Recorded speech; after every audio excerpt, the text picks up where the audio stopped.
Good afternoon, everyone. Of course, you have another video for the previous discussion. This is in line with a question of your classmate with respect to the difference between primary and secondary source. So, no, sorry, primary source and the so-called positivist school of thought. Now, there is a big difference, of course, although they are not really necessarily the same, but they complement each other in one point because positivist school of thought is the school of thought that anchored, although I have already made mention of this in my previous video, this positivist school of thought is much preoccupied with the idea of no document, no history. So their way of writing down history is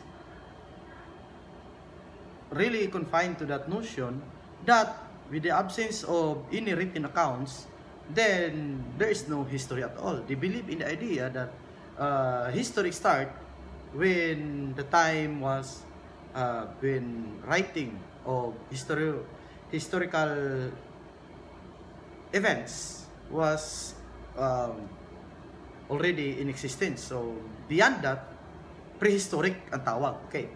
So for that matter, historiography is a kind of discipline that really not only confined to that. Of course, let's tackle first what is primary source. So in the case of the Philippines, most of these primary sources are actually written in the context of the European colonialist. So the first, according to Peter Schurz in our study, Caraga Antigua, the Christianization of Surigao province and Davao Oriental. So he made mention that when 500 years ago, Antonio Pigafetta along with Ferdinand Magellan circumnavigated the world, and that was the very first time when they were able to write something about the people, to document something about the people in the eastern coast of Pacific coast of Mindanao. So if you are asking who are these people in the Pacific coast of Mindanao, so the Antonio Pigafetta put it into his account that when he tried to ask somebody, of course, if you try to look at this is largely based on the outsider's point of view. So the people here, in my workbook, I made mention of the institution known to us as Ladong. So most of you here cannot actually recall, or you have no reckoning with respect to Ladong. However, if you try to ask your parents who happen to be native Kamayo or your grandparents, they can still provide you an ample idea. So to us, we back in time, we are not very much concerned about the European, how they label us, how they call us, because we have our own way of life that embodies the whole system of the ancient Filipinos. So in this case, in this incident, European the way of our practices is the institution again known to us as Ladong, in which the whole thing, the whole context of how we live our life, how we consider our fight, how we heal, and how we worship our mga ancestors. So ang dami, something about Ladong, and that not mainly confined on the healing itself, but also confined in the socio-political dynamics of our system. However, when the Europeans came 500 years ago, let me reiterate that one, when they were able to set foot on the island of Massawa, in their context of writing, it was mentioned Massawa, wherein this become a point of debate among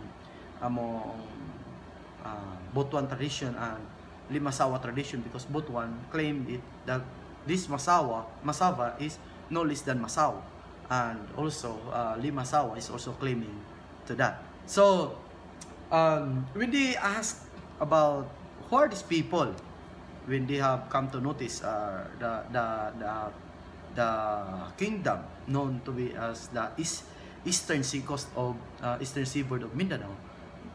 So the one who answered him, based largely on his point of view being Visayan, respond. Okay, these people are the people with astral companion. And what is this astral companion? These are the people that dwell the place with these spirits all over them. They can just simply call whose spirits they invite to enter their body as a vessel in order for the spirits to communicate with the living. So in their context, they call it kalagan, because kalag means spirit in Bisaya. So this term kalagan was Hispanized, and Hispanized in the sense that the letter K was replaced with letter C, and letter L, kalagan, was also replaced with letter R. So it boils down to the term Karagan, or later on called Caraga. So the entire province of Region 13, actually until now, was bearing the name Caraga region. But if you try to look, based on the positivist school of thought, try to search where are these spirited people, you cannot anymore locate. Using primary source, you cannot remember anything about these people anymore. However, using other tools in historiography, we have this post-colonialist, and post-colonialist is the kind of the school of thought that try to expand the source of historical accounts, historical data. This is by exploring other avenues. And what is this? Some are using oral traditions, and some are doing ethnographic study. And what is this ethnographic study? These are the study wherein you have to live in a community for a longer period of time in order for you to really understand, to dig deeper into the consciousness and the cosmos, or the way of life of the people that are actually in the particular area. So if you try to look at that, you will notice that here there are still, until now, this is already in the 21st century. However, there are still imprints or marks of this thing we call ladungan. So wherein they are living in the riverine areas, they are still practicing that tradition. Although a lot of challenges nowadays are coming to really discourage that practice. However, still I believe, if you happen to be, this is my challenge to everyone, if you happen to have some relatives or associates or association knowledge about this ladungan, you can just simply call my attention, and maybe you can be one of our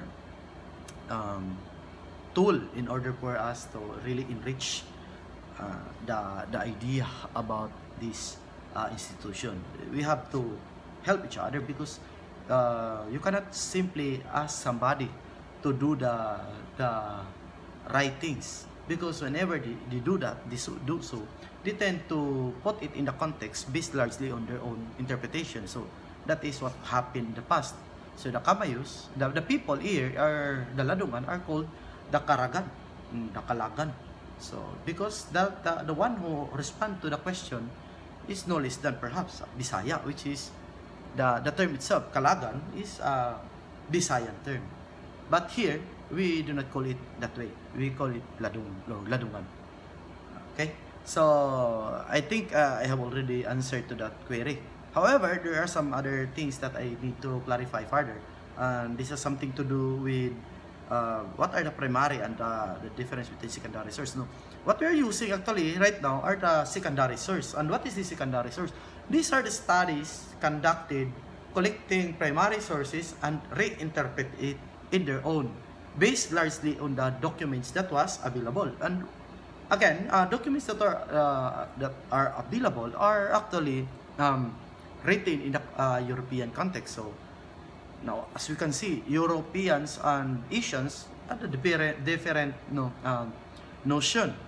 Like for instance, in the concept of taste alone, Europeans, they are not very much familiar with, they are not very much particular with the taste.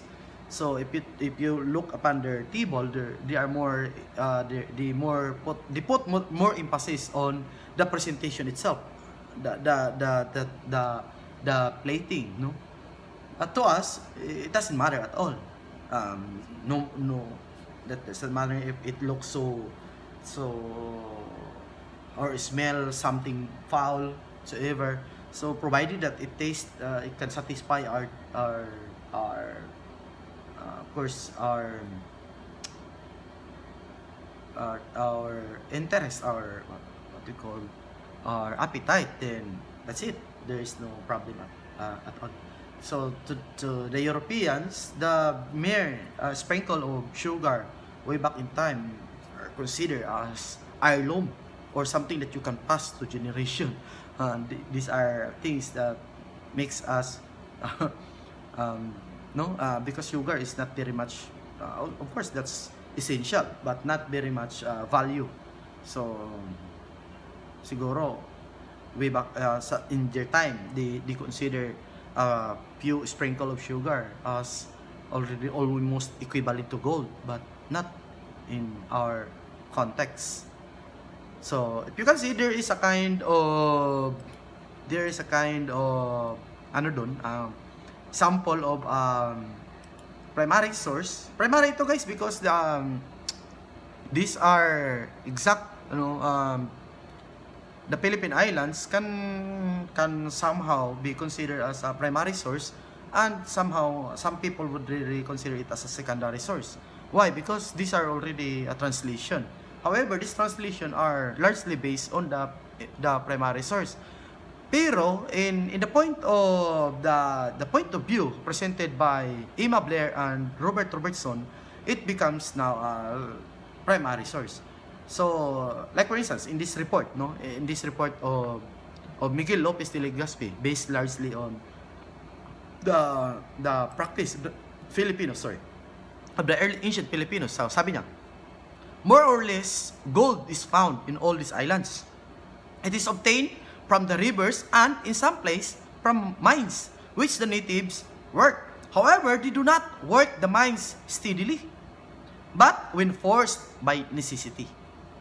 For because if there is lot and little work done by their slaves, they do not even try to become wealthy. They do not care to accumulate riches. When a chief possesses 1 or 2 pairs of earrings of very fine gold, 2 bracelets and chain, they will not trouble himself to look for any gold. So that was based on the translation of the reports of Miguel Lopez de Legazpi, as can be located in the Relación de las Islas Filipinas by Morga, and of course translated into English by Blair and Robertson. So from that point of view, makikita na natin yung kanilang pagkakaiba. Paano ba natin titingnan? How did the ancient Filipinos look upon wealth, look upon becoming wealthy? So magkaiba. So sa panlasa pa lang, sa notion, sa pagiging wealthy, paano ba yung wealthy natin? Sa wealthy sa atin is that they are not possessing any property, because ang merong so much property are considered as scam, no? They are scam. But these people who are able to feed more than enough and able to give back to the community are prestige. Our wealth is considered as prestige, and our prestige is the ability to really feed a lot of mouth and able to give something to the community, to reciprocate, to provide. So if you notice, sa mga practices natin in the interior, sa mga farming community, gamay ragani ang income, magpakaon, no? So of course this was we tend to adapt yun na nga, yung fiesta. Sometimes some people would really criticize us for having lavish expenditures during fiestas. However, these are part of our cultural practice and part of really to establish your prestige, to really show to the world that you are indeed a wealthy. But to them, no, it's wealth is the currency, no? Okay. So if you have some questions or something that you wish to add or incorporate, you may call my attention immediately and comment down in your chat box so that we may be able to discuss that in the next video. So for now, thank you and good luck.